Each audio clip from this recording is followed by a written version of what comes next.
Expérience numéro 2. Je veux mesurer une différence de potentiel en mode alternatif. Donc, je prends mes deux fiches, je les branche là, dans le panneau,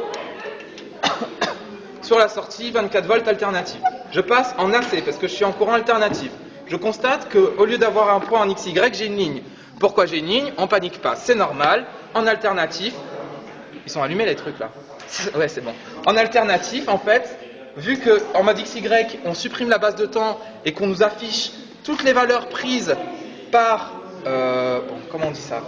Toutes les valeurs prises par la tension en entrée de mon oscilloscope, vu que c'est sinusoïdal, je vais prendre toutes les valeurs entre la valeur max et la valeur min. La valeur max qui sera plus epsilon et la valeur min qui sera moins epsilon. Comment je calcule epsilon? Je regarde au milieu ici et je pars du zéro parce que j'ai bien fait mon zéro sur le gramme tout à l'heure parce que je suis un étudiant très sérieux et très rigoureux. Je pars du zéro, je compte combien j'ai de carreaux. J'ai 1, 2, 2,2 carreaux fois 5 volts par division. Ça me fait dans les 10 plus 0,2 fois 5, ça fait combien? Ça fait 1. Donc ça fait dans les 11 volts. D'accord? Ok.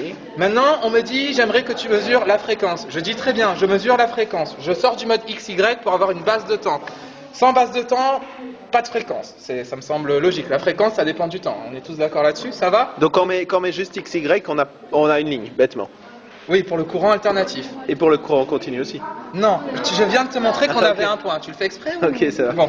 Alors, du coup, vu que je suis quelqu'un de malin, je sais qu'à la sortie de la plupart des appareils ménagers, j'ai du 50 Hz. 50 Hz, ça correspond à quoi? Ça correspond à l'ordre de la milliseconde. Donc, je me fais pas chier. Je tourne mon bouton directement vers les 5 ou 2 millisecondes et je cherche là où je vois une période assez nettement sur l'écran.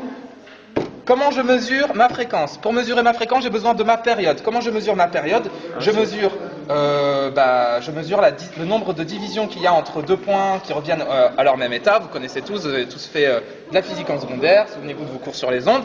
Une période, c'est défini par le motif qui se répète à l'infini. Donc là, je compte. Alors, je suis à peu près au milieu de la case là, 0,5, 1, 2, 3, 0,5. Donc j'ai à peu près 4 cases. J'ai 5 millisecondes par division, 5 fois 4, 20, 20 millisecondes, 1 sur 20 millisecondes égale 50 Hz, c'est ce que je vous disais tout à l'heure. On est bien dans le cas d'une source de tension domestique qui fait du 50 Hz. Bon. Alors ensuite, je vais passer sur l'expérience avec le voltmètre, parce que vous l'avez tous assez bien comprise finalement. Et on va passer directement à l'expérience avec la petite plaque là et le GBF. Donc alors... Primo, il faut que j'alimente ma plaque, il faut que je lui mette du jus, parce qu'elle n'est pas auto-alimentée. Donc comment je fais? Je vais utiliser cet appareil-là qui s'appelle un GBF. Un GBF, c'est quoi? C'est un générateur basse fréquence. Un GBF, ça permet de générer une tension qui dépend du temps. Donc vous avez plusieurs boutons sur le GBF. Ici, vous avez la forme du signal que vous voulez envoyer, donc ou carré, ou triangulaire, ou sinusoïdal. Et ici, vous avez tout un tas de boutons pour définir quelle fréquence vous voulez utiliser. Donc nous, on nous dit dans notre fascicule de labo qu'il nous faut du 100 Hz. Donc j'appuie sur le bouton 100. Je me mets ici avec la petite molette sur le x1. Ça, c'est le coefficient multiplicateur de ma fréquence qui va donc, genre, si jamais je me mets à 0,8, je serai à 80 Hz. Si je me mets à 1,2, je serai à 120 Hz. Si je me mets à 1, je serai à 100 Hz. Et là, je suis content. Bon, je reste à 100 Hz. Je me branche en respectant le schéma. Vous avez des schémas électriques. Il faut les regarder avant de brancher les fils. Il y a tout décrit sur un schéma. Tout est écrit sur les schémas en électricité. Il n'y a pas plus simple que... Enfin, l'électricité, c'est simple grâce au schéma, justement. Enfin, s'il n'y avait pas de schéma, ce serait chiant. Bon, donc, sur le schéma, je vois que mon GBF, il est branché là. Donc, une borne du GBF sur la résistance, une borne du GBF sur le condensateur. Le point physique qui se trouve ici, là où il y a la sortie, c'est le même point physique qui est en bas du condensateur. Donc ça veut dire que je peux brancher une fiche là, parce que je sais que je suis en bas du condensateur, et une fiche là, parce que je sais que je suis sur la résistance. Je n'oublie pas de brancher ma masse. Et ça change qu'on soit d'un côté ou l'autre? Je vais y venir après.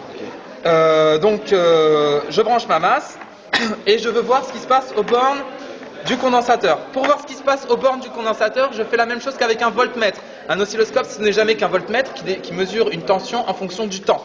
Ça veut dire que ça se branche comme un voltmètre, donc en dérivation sur mon circuit. Donc je vais me brancher en dérivation sur mon condensateur. Je cherche les deux fiches qui définissent mon condensateur. Donc il y en a une là, voilà. Et la deuxième, on va prendre, c'est la même qu'ici finalement. Donc on se fait plaisir, on branche. Pourquoi ça marche pas? Ah oui, parce qu'il faut que j'allume d'abord. Ok. Voilà, donc, magnifique, j'observe Ah voilà, et pourquoi, la charge pourquoi et est-ce que la vous décharge. changez déjà ça? Ça a clignoté et puis après ça clignote. Alors, ça clignote. Ça Ok. clignote parce que ma base de temps est merdique. Ok. Donc, je change de base de temps. Je suis à 100 Hz, je suis plus à 50 Hz, donc 5 c'est plus bon. On doit les synchroniser ces deux-là en Hertz. Non, c'est pas de l'insynchronisation, c'est juste du bon sens, j'ai envie de dire, presque. Tu vois, c'est que vu que ça bouge, bah, j'ai pas envie d'avoir un signal dégueulasse, donc je tourne mes boutons pour que ce soit bien. Ok. En gros, c'est ça. Donc là, vous avez un signal pas trop dégueulasse avec la charge et la décharge du condensateur. Bon, vous savez tous ce que dit la théorie sur la charge et la décharge du condensateur, je vais pas revenir là-dessus. Là, j'aimerais vraiment vous montrer comment on fait les montages pour que ce soit clair dans toutes vos petites têtes et que vous réussissiez ce putain de labo de merde. Ensuite, on aimerait voir la résistance, ce qui se passe aux bornes de la résistance. Donc, je débranche mon oscilloscope des bornes de mon condensateur et je me dis, tiens, si je branchais aux bornes de ma résistance, donc je le fais. Et là, qu'est-ce que je vois? Je vois que j'observe le signal carré, le signal d'entrée. Alors, pourquoi ça fait ça? Ça fait ça parce que la masse de mon GBF et la masse de mon oscilloscope ne sont pas au même endroit. Elles n'ont pas le même potentiel. Le potentiel de mon oscilloscope se situe à plus epsilon, ici, au même niveau que la borne rouge ici de mon GBF, donc à plus epsilon. Et la borne plus de mon oscilloscope se situe aussi à plus epsilon. Donc mon oscilloscope, il va mesurer une différence de potentiel qui sera égale finalement à plus epsilon. Voilà, logique. Et la borne de terre de mon GBF, elle est en bas. Donc elle est vraiment pas au même niveau que la borne de terre de mon oscilloscope. Pour pallier à ce problème, je réfléchis 5 minutes, je débranche tout, je me dis ok, c'est pas un TP de merde qui va m'empêcher d'avoir mon année, et je dis ok, le GBF il fait du plus moins comme signal, donc il donne un signal carré que je vous ai même pas montré d'ailleurs, quelle impolitesse de ma part. Donc du coup qu'il fasse du plus moins ou du moins plus, moi je m'en bats les couilles. Comment je fais pour qu'il fasse du moins plus? Eh bien j'inverse les deux bornes tout simplement. Je mets la borne de zéro potentiel en haut et la borne de potentiel epsilon en bas. Donc du coup ça veut dire que je vais pouvoir mettre l'oscilloscope et le GBF au même potentiel en haut ici. Donc les deux fiches noires elles vont s'imbriquer les unes dans les autres et on va les mettre en haut. Et la deuxième borne de mon oscilloscope sur l'autre borne de la résistance. Et là qu'est-ce que j'observe? J'observe ce qui se passe dans la résistance au cours de la charge et de la décharge du condensateur. Ça va? Donc ça, tout le monde a compris ce qui se passait. Si vous avez compris ça, vous avez compris toute la physique qu'il y a derrière l'expérience. Hein. Voilà, ça va? Donc ensuite, je passe à la résistance de fuite. Donc je remets ce qui se passe aux bornes de mon condensateur. Alors. Donc le plus, je le remets là, le moins, je le remets là. Je repasse sur mon ancien montage pour avoir quelque chose d'à peu près propre. Moins, plus, tac. Donc là, je n'ai pas de résistance de fuite. La résistance de fuite, je l'enclenche avec ce petit interrupteur là, sur le côté droit de ma plaquette. Quand je le mets, j'observe une chute de tension. J'ai expliqué à la plupart d'entre vous d'où ça venait. Ça vient du fait que la force électromotrice délivrée par le GBF se répartit entre le condensateur et la résistance de fuite, vu qu'ils sont en parallèle l'un par rapport à l'autre. Donc ça veut dire qu'au lieu de charger jusqu'à epsilon, mon condensateur va charger jusqu'à epsilon moins VR'. Voilà, c'est tout. C'est aussi con que ça. Ça va? Le dernier montage maintenant, c'est le bouquet final, j'ai envie de dire. C'est la Bérésina. On va utiliser les deux chaînes. On va regarder ce qui se passe sur les deux condensateurs. On va essayer de comprendre ce qui se passe aussi un petit peu quand même. Alors, je branche, donc je repère les bornes de mon deuxième condensateur comme je l'ai toujours fait jusqu'à maintenant. Donc la borne positive ici, elle est en haut, je la vois, je sais que c'est elle. La borne négative en bas, en fait, finalement, on pourrait mettre les trois machins sur la même borne négative que ça changerait rien. Parce que toute cette ligne-là, c'est presque le même fil. Non, je suis en train de vous dire de la merde. Et oh, j'ai pas de la mémoire à l'infini moi. Ouais, non, bon bref. Donc, les deux bornes pour le dernier condensateur, ça semble logique que ce soit ces deux-là. Donc je branche mon oscilloscope sur les branches du dernier condensateur.